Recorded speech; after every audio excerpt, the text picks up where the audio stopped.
Hi folks, welcome back. Now we're going to start this pine cone project. I don't have it done yet, but we're going to go ahead and start. I'll paint this at a later time to see how it's going to work out. This project came from Little Shavers. You can find them online at www.littleshavers.com. This is Rick's pattern. I've asked permission if I could go ahead and teach you how to do one of these, and they said it was fine to do that. So there is no pattern for this. You can go to their website and you can download their pattern for the pine cone. Now this is a reduced one. What I did was I took the original and I made it smaller. I can't remember how much smaller I did it, but this is, I made two. You take the pattern and you lay it on your piece of wood, and I actually cut it two-dimensional cut on this, as you can see, so you can hang on to one end and then carve with the other. So the first thing we need to do is to go ahead and start rounding this off. So I'm going to start down with the lower end first, and what you want to do before we do that, before I forget, I like to put like a center line down the center, okay? So it gives us a pretty good indication where the center line is. Nah, that's not it. Flip it over. Okay. Take that off and do that over again. So you can tell how to measure a lot of times is I use my finger, and I'll use either finger there and make a line and then turn it to the other side, make another line. See, it's not in the center. So I push it over a little further, right there. And right there, see? That's perfect. So that's really where the center is, but if you follow that, that's going to turn like it just did. What you want to do is just kind of visualize it up through the center here. Okay? You're going to be putting a lot of lines on here, so you're going to end up trying to find the middle on each side. So that's the middle right there. So I kind of put a line down here to give us a reference point. It's really important to have a reference point with a lot of these carvings. It makes it much easier. Okay, so this will be a nice little ornament to put in the tree or to give away. Let me see if that's right. That's not right. Yeah, that's pretty close. Alright, so you want to put that reference line on each side, all four sides, and you can hang on to one end as you carve the other. This is pretty strong.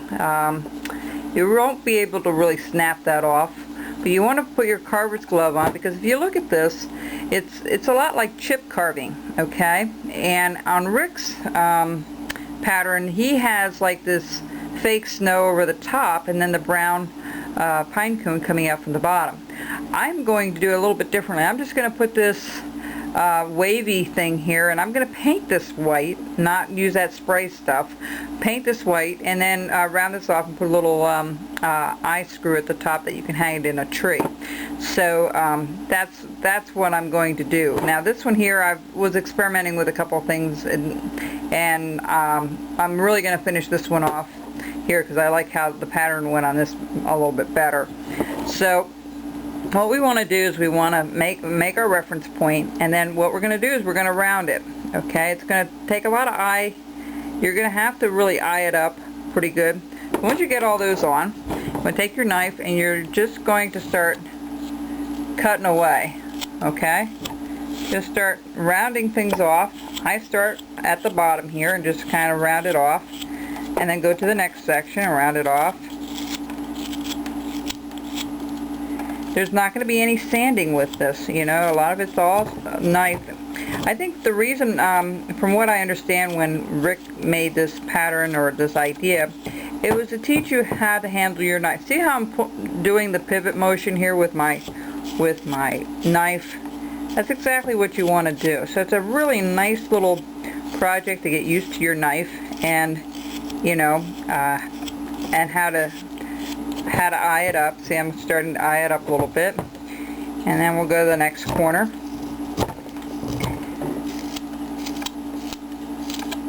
Alright, so we want to do the bottom first and kind of just get it a little bit round. Now I'm going to move up a little bit and still use that same motion as you see, and I'm going to go back around again.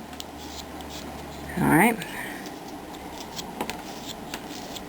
And see how those reference points come real handy, because you can tell where the middle is now, and it just helps you to balance it out a little bit more.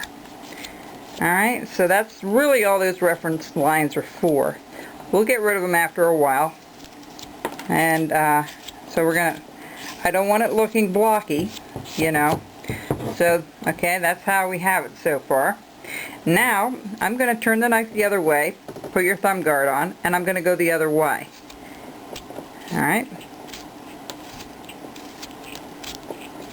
Because that grain is running, the grain is running this way. Alright? This came out of a 1.5 and a 1.5 by 1.5 block.